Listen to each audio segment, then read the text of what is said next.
A Haunted House by Virginia Woolf.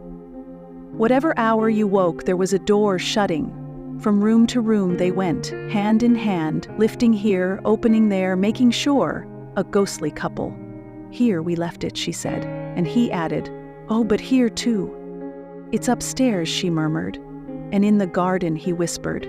Quietly, they said, or we shall wake them. But it wasn't that you woke us. Oh no, they're looking for it. They're drawing the curtain, one might say, and so read on a page or two.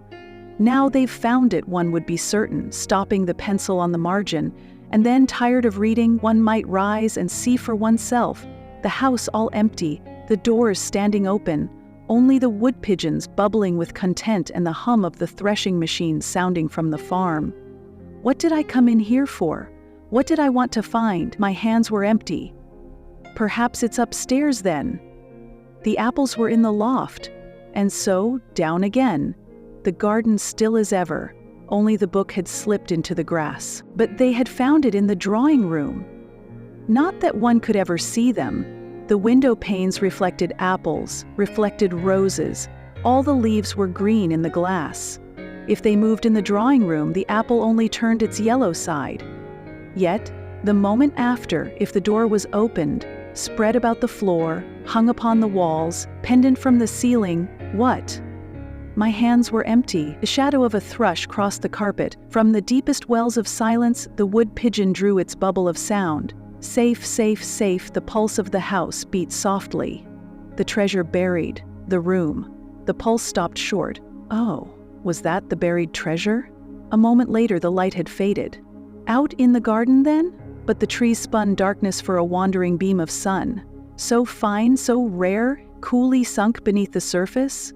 The beam, I saw it, always burned behind the glass. Death was the glass. Death was between us, coming to the woman first, hundreds of years ago, leaving the house, sealing all the windows. The rooms were darkened. He left it, left her, went north, went east, saw the stars turned in the southern sky, sought the house, found it, dropped beneath the downs.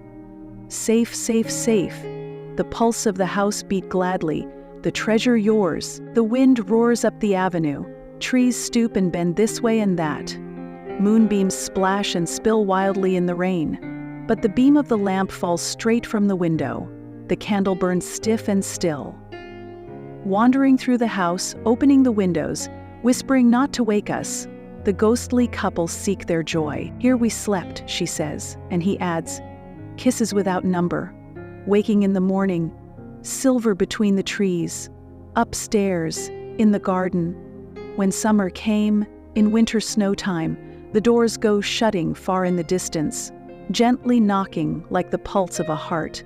Nearer they come, cease at the doorway. The wind falls, the rain slides silver down the glass.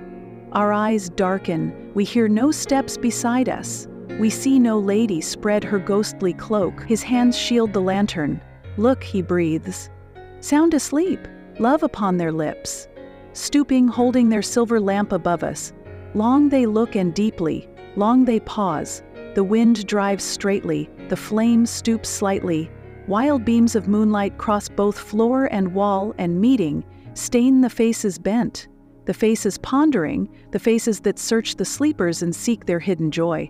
Safe, safe, safe, the heart of the house beats proudly.